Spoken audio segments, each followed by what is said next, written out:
Magandang araw mga kapatid and welcome naman sa isang bagong episode sa Talakayan dito sa Taga-Suri. Ako po si Kaborno at ako ang inyong Taga-Suri. Sa puntong ito ng ating programa, kung hindi ka pa nakasubscribe, pakiclick po ng subscribe button at ang notification bell para updated po tayo sa ating mga susunod na videos. Kaya, let's go at simulan na natin!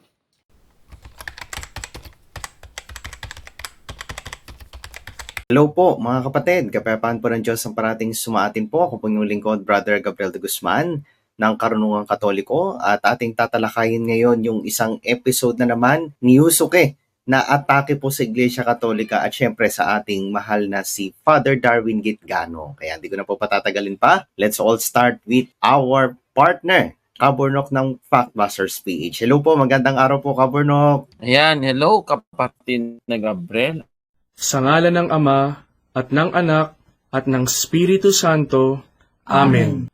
Ama namin, sumasalangit ka, sambahin ang ngalan mo, mapasa amin ang kaharian mo, sundin ang loob mo, dito sa lupa, para ng sa langit. Bigyan mo kami ngayon ng aming kakanin sa araw-araw, at patawarin mo kami sa aming mga sala, para ng pagpapatawad namin sa nagkakasala sa amin, at huwag mo kami ipahintulot sa tukso, at iadya mo kami sa lahat ng masama. Amen. Sa ngalan ng Ama, at ng Anak, at ng Espiritu Santo. Amen. Okay, sige. So sisimulan na natin dahil may mga iilan na nagre-request na talakayin daw natin ito. So sige. So tatalakayin natin yung naging pahayag noon ni Yusuke the Vlogger. Naalala ko to na yung video niya na ito ay ini-upload niya nung kasagsagan, Brother Gabriel, nung issue ni Father Darwin Gitgano at nung buhay pa na si Eliseo Soriano. Ayan. So nakisakay din siya sa issue, kaya nakisakay din siya sa issue, alam mo naman. Sige. So let's start, Brother Gabriel. Hello guys! Goody sa inyo. How it's going sa inyo mga kapatid kong Katoliko.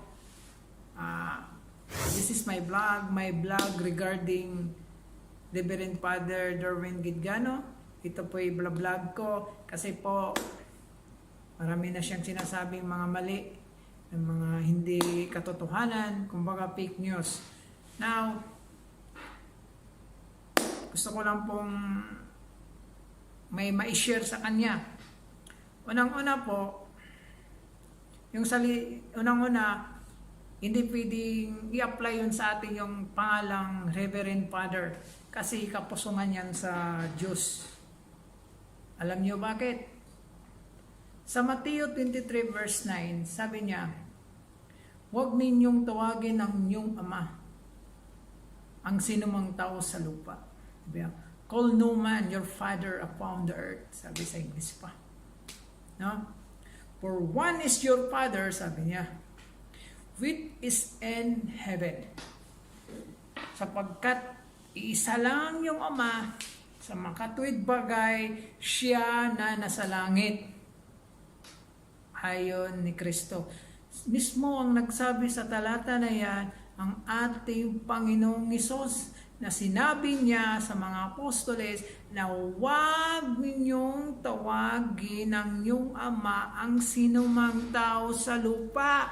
Ayan po, Kaburnok. Okay, meron na ba siyang binasang talata, kapatid na Gabriel? Yes po.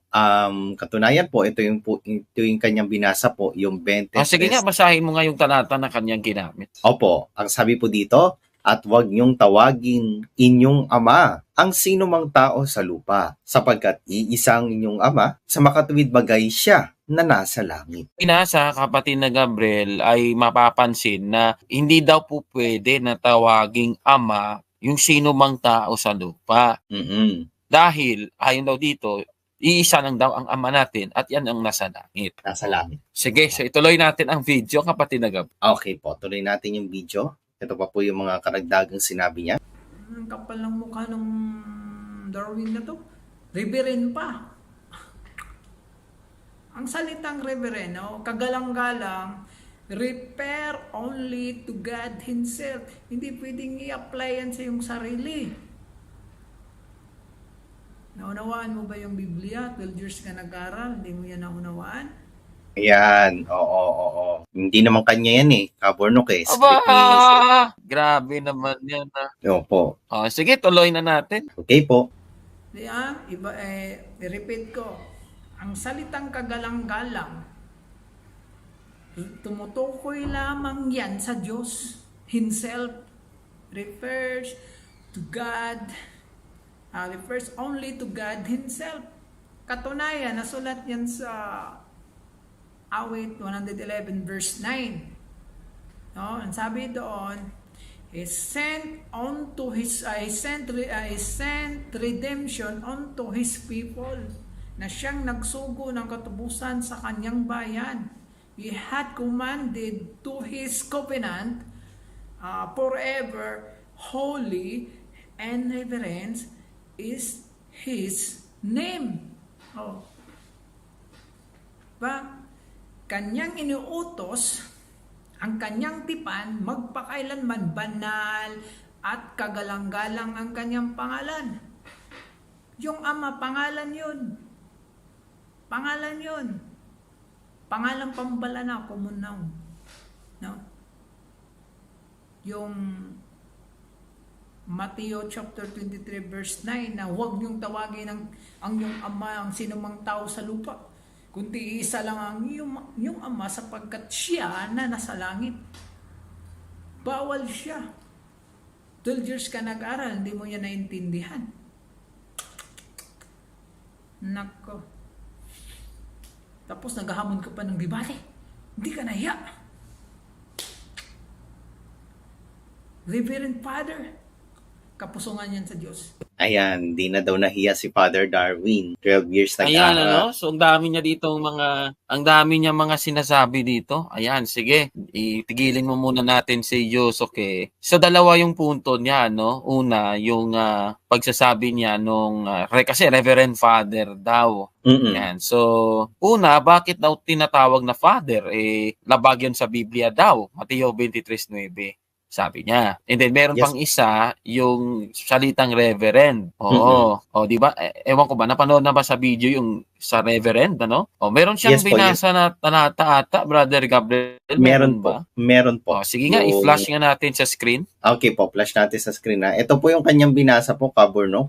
Yung sa Awit 111, 9, ganito po nakasulat po, no? Mas mainam siguro King James Version kasi andito yung letra por letra, Reverend. He sent redemption unto His people. He hath commanded His covenant forever. Holy and reverend is His name. Ayan. So, sa Tagalog po, nung reverend dyan, Kaburnok, is kagalang-galang. Ayan. Banal at kagalang-galang ang kanyang pangalan. Ayan. So, yan ang kanyang ginamit, ano? So, dalawang punto yan na ating sasagutin, kapatid na Gabriel. O, sige. Bago muna natin simulan ang pagsasagot sa dalawang items na ito, reaction mo muna sa mga pahayag ni Yosuke the Vlogger.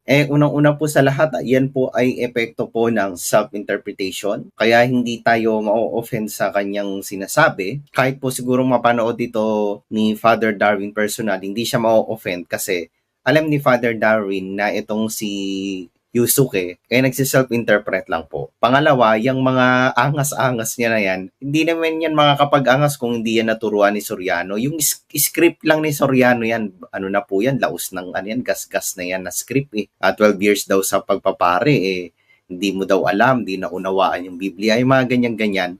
Yan po ay script po ni Soriano nung araw para insultuhin po yung ating mga kaparian, para nga naman palabasin na si Soriano siya ang dapat paniwalaan, may authority siya. Kasi daw, yung pinangangaral niya, aral po sa binabasa lang daw niya sa Biblia. Hindi naman niya binibigyan ng interpretation. Pero, the mere fact, Kaburnok, na yung Mateo 23:9 ay nagkaroon ng explanation kay Soriano, at yung Awit 111:9 ay nagkaroon din ng explanation. Therefore, si Soriano mismo hindi dapat paniwalaan. Bakit po? Sabi niya, babasahin lang Biblia, di kailangang interpret. Ang Biblia mag-interpret sa sarili niya. Dyan sa ginawa ni Soriano na yon, nagsinungaling na siya kasi nag-i-interpret siya, ng insulto pa siya, di ba? Nilabag niya pa yung mga aral sa Biblia na wag magsasalita wag sasaksi sa di katotohanan, wag magsasalita ng kasinungalingan sa kapwa niya. Na siya namang ginaya nitong si Yusuke. Ayan. So yun po yung masasabi ko. Ayan. So, yan ang masaklap dito kay Yusuke the Vlogger. Di naman natin siya masisisi dahil kinopya nga niya ito sa kay Soriano noon, kapatid na Gabriel. Tandaan natin, yung mga ginagawa nila, meron pong sinasabi ang Biblia. Basahin natin sa awit, 101, versikulo 5, kapatid na Gabriel. Sa Magandang Balita Biblia, pakibasa, kapatid na Gabriel. Siyang naninira ng kanyang kapway aking wawasakin. Di ko papayagan ang mapagmalaking hambog kung tumingin. Ayan. So, klarong-klaro dito, kapatid na Gabriel, kung grabe naman mamuna, pagkatapos akala mo naman siya talaga yung nasa katwiran, ayan, sabi ng Biblia, napakaliwanag, ano? Sisirain ng Diyos yan. Kasi yung ginawa niya, dinirekta niya talaga si Father Darwin. Sinabihan pa niya na 12 years ka nag-aral pero hindi mo alam ganito ganyan. Ad hominem halos yung mga banat. Ayan. Oo, siya nga baka ang ending niyan siya, Brother Gabriel. Ilang taon lang nag-aral yan kaya ewan ko dito sa taong to. Ayan. So ngayon, kapatid na Gabriel, tatalakayin naman natin yung sinasabi niya, no? Sige, tingnan natin. Basahin muna natin yung Mateo 23:9 sa Grego. I-flash natin yung transliterated ng 23:9. Opo, ito po din sa yung sa transliterated, ganito po ang nakasulat po. Ayan po. Ayan, so may binabanggit diyan na Greek word na patera. Ayan, yung patera, yan ay father, Father sa Ingles. Ayan, nakikita nyo. Ngayon, basahin naman natin yung sabi ng Biblia sa 15:4 ng Mateo, kapatid na Gabriel. Opo, sapagkat sinabi ng Diyos, igalang mo ang iyong ama at ang iyong ina, at ang manungayaw sa ama at sa ina ay mamamatay siyang walang pagsala. Ayan, dito may binabanggit na igalang daw yung ama mo at yung ina mo, yung iyong ina. Oo. So, yung ama dyan, patera din, sa Greek. I-flash natin sa Greek. Yan para walang lusot, yung Greek word yung ginamit. Ngayon, kung sinasabi na sa 23:9, bawal tawaging ama yung iyong ama, kahit sino mang tao yon, base sa 23:9, i-flash natin ulit sa screen yung 23:9 ng Mateo, halimbawa kung yan ang iyong argument, na bawal tawaging ama, siguro yung ipakita mo yung dating Biblia, Brother Gabriel. Okay po. Kasi sabi diyan, sapagkat iisa lang ang iyong ama. So dapat kahit sino man tao sa lupa, wag mong tawaging ama. Pero lumalabas, parang kinontra ni Kristo yung sarili niya. Yan ang lumalabas dito. Kasi nga, yung mga tatay at yung mga nanay, sabi igalang ninyo ang yung ama at yung iyong ina. Yung ina, yung sa Mateo 15:4. So, sana hindi ganun ang sinabi ni Kristo diyan sa Mateo 15:4. Kasi wag mong tawaging ama Nagigets mo ba, Brother Gabriel? Yes po, yes. Dapat yung tinawag, dapat iba yung sinabi diyan. So, diyan pa lang mali na, no? Kahit sa Greek mo yan tignan, patera pa rin. So, talagang hindi swak. Ika nga nila, hindi fit yung argument. Ayan. So, ibig sabihin, lumalabas pala, bawal mo palang tawaging ama ang tatay mo sa laman. So, lumalabas dyan, hindi mo rin ginalang yung tatay mo. Kasi nga, hindi mo siya tatawaging ama O, diba? Ganun yun. So, lumalabag ka rin sa isang talata. Kaya yan ang masaklap dyan kay Yusuke. Yung unawa niya, napaka-general, Ngayon, kapatid na Gabriel, ito ano ba yung konteksto muna ng Mateo 23:9? Sige, itaas muna natin sa 8, kapatid na. Ito po yung nakalagay po sa 8. Basahin po natin. Datapwat kayo'y huwag patawag na rabi, sapagkat iisang inyong guro at kayong lahat ay magkakapatid. Ayan, so bawal tawaging guro, no? Yung rabbi kasi, guro yan rabbi. Ayan, guro. And then sa verse 9, ituloy mo na hanggang sa 10. Okay po. At huwag ninyong tawaging inyong ama ang sino mang tao sa lupa, sapagkat iisang inyong ama, sa makatuwid bagay siya na nasa langit. Ni huwag kayong patawag na mga Panginoon, sapagkat iisang inyong Panginoon, sa makatuwid bagay ang Kristo. Ayan, ibig sabihin, wag mong tawaging Panginoon ang Diyos Ama kasi si Kristo lang yung Panginoon. Tama po. Di ba? O, yan ang lalabas din eh.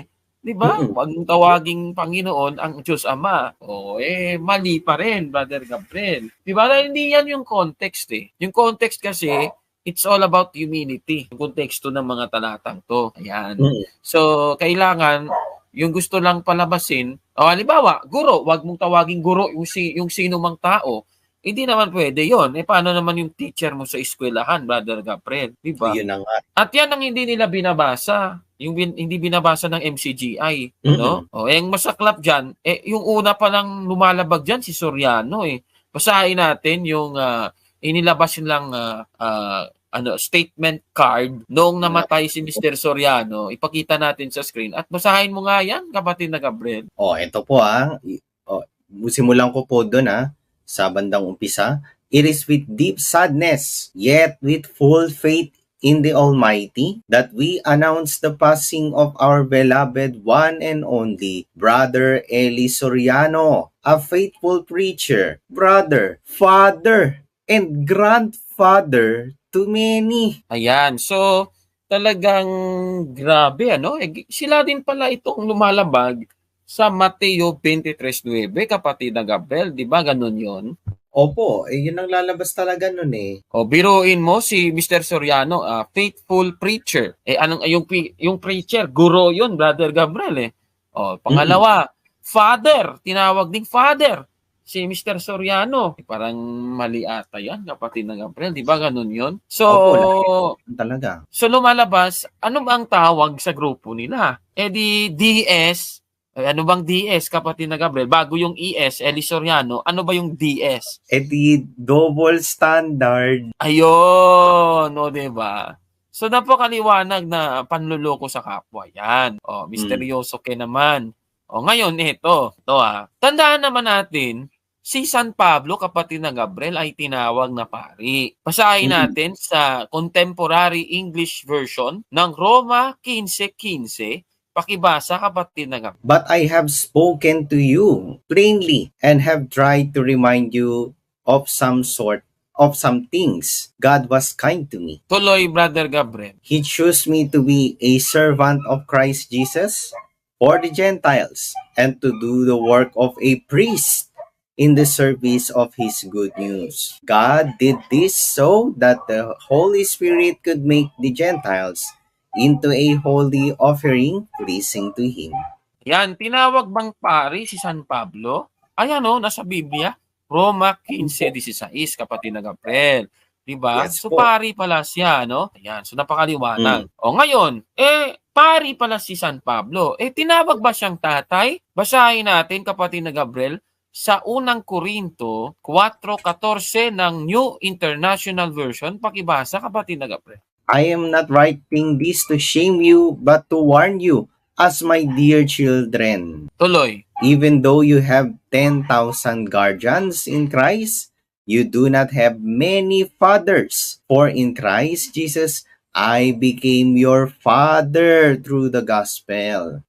Ibig sabihin, tama. I became your father through the gospel, kapatid na Gabriel. Tama pala, Brother Gabriel. Tinawag pala si San Pablo na tatay ayon sa Biblia. Diba ganun yun? Opo. Ibig bang sabihin pala, mula dito, nilabag pala ni San Pablo ang Mateo 23:9 sa tingin mo, kapatid na Gabriel? Naku po, kung susundin po natin yung palso nila na argument, si Pablo mismo pala, nilabag niya yung Panginoong Kristo. Pero hindi po kapirunok Mali sila po kasi. Ayun. So, ano bang masasabi mo doon sa sinabi ni Yosuke na yung pagtawag na tatay sa pari, kagaya ni Father Darwin Gitgano, mali daw ayon sa Mateo 23:9. Ano bang masasabi mo kay Yosuke? Ikaw na nga magsabi. Nako, busted yan.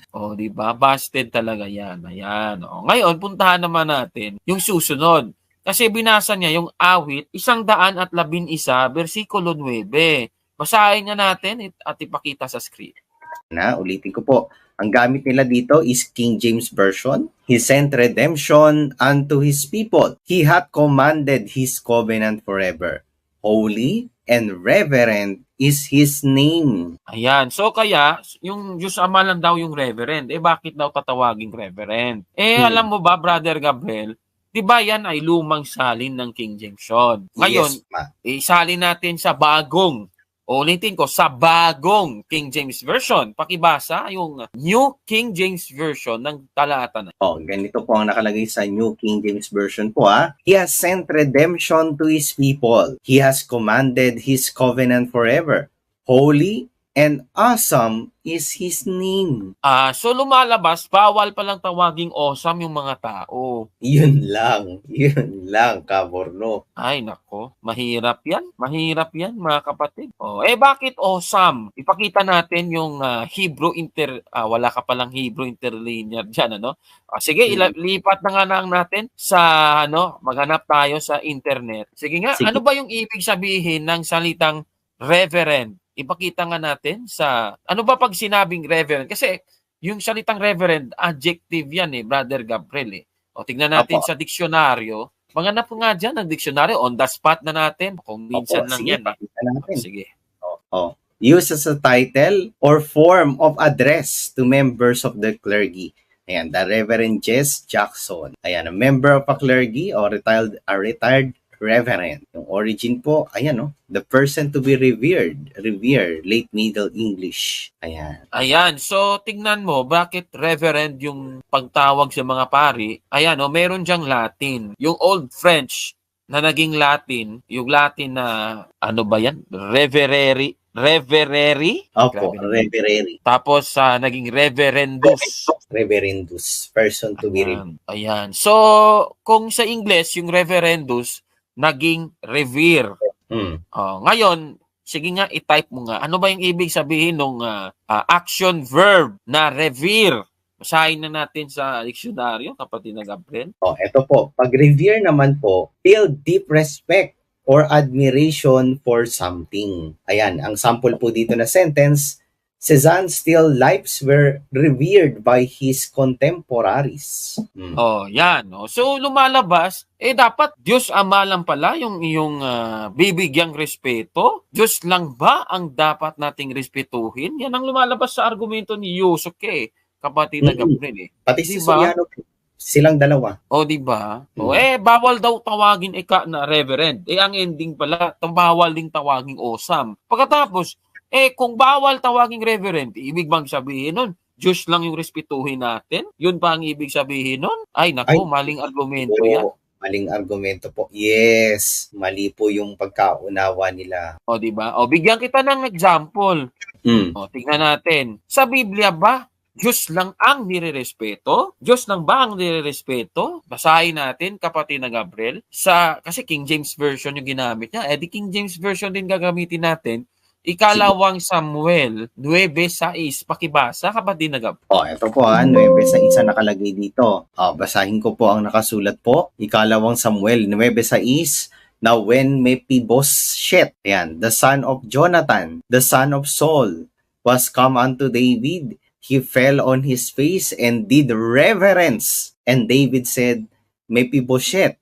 He answered, Behold thy servant. Maliwanag, He fell on his face and did reverence. Ito pa lang si Mephibosheth, kapatid na Gabriel, nagbigay respeto kay Haring David, ayon sa Biblia. Ngayon naman, ibig sabihin, si David ay reverend. Yan ang lumalabas, di ba?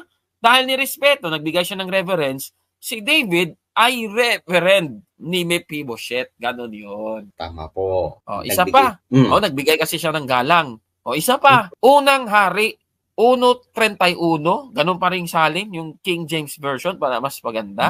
Pakibasa, kapatid na Gabriel. Then Bathsheba bowed with her face to the earth and did reverence to the king and said, Let my Lord King David live forever. Ay, naku, ibig sabihin pala double kill. Alam mo ba kung bakit? Bakit? Una, nag-reverence na si Bathsheba. Pangalawa, tinawag niya pang Lord itong si King David. Naku po, Kabornok. Di yung kalalabasan ni Yosuke, si King David, isa pala sa mga tao na lumabag doon sa Mateo 23:9 hanggang 10. Kung itutuloy mo kasi sa versikulo 10, balikan mo nga yung versikulo 10, kapatid na Gabriel. Opo, ito Tapos yung sa halin, Tagalog lang yung sa Tagalog, wag mong ipakita yung sa English. Yung sa Tagalog, para maganda. Basahin mo nga ulit yan, kapatid na Gabriel. Huwag kayong patawag na mga Panginoon, sapagkat iisa ang inyong Panginoon, sa makatuwid bagay ang Kristo. Delikado pala itong si Bathsheba, kapatid na Gabriel.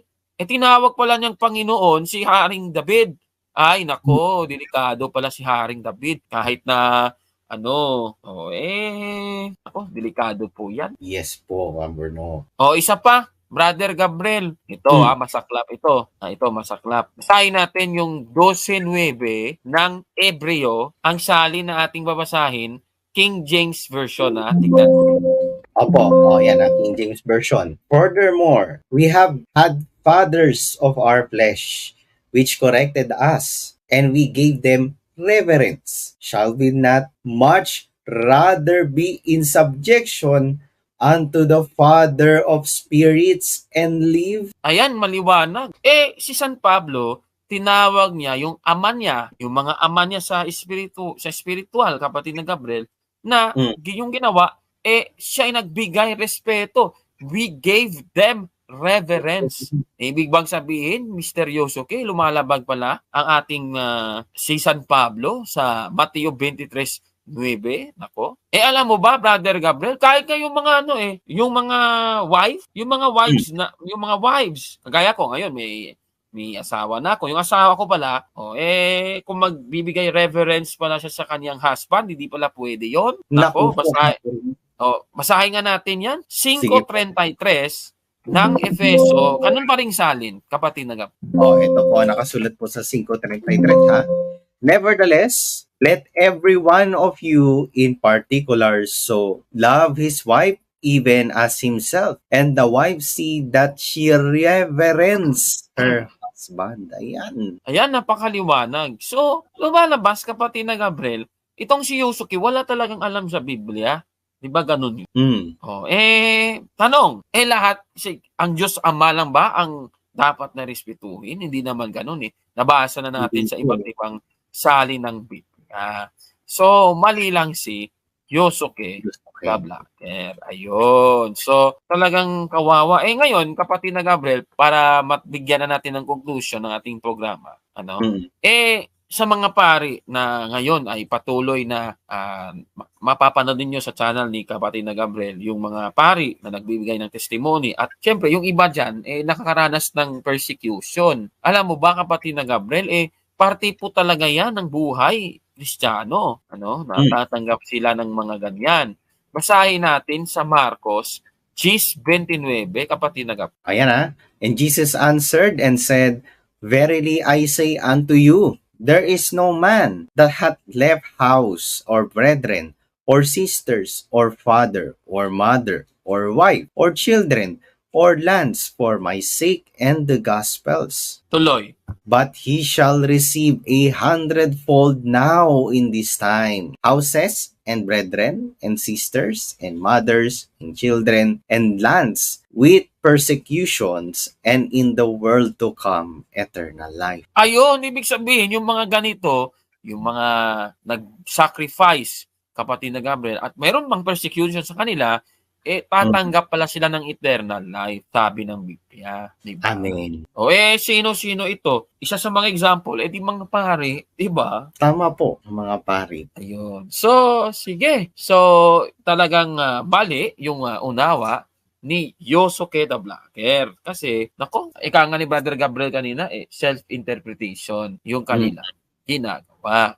At syempre, DS talaga sila. Alam mo naman yung DS, kapatid na Gabriel, di double standard. Ayun. Sige, Brother Gabriel, yan na muna ang ating episode ngayon. At kung like ang video na ito, paki-smash ng like button at mag-subscribe sa ating YouTube channel, Factbusters PH. Kaya, huwag maniwala sa sabi-sabi. I-check mo na kung fact nga talaga Hanggang sa susunod na episode, kasama si kapatid ng Gabriel de Guzman, ako po si Kaburno at kami ang inyong taga-sorry! I am Catholic. I am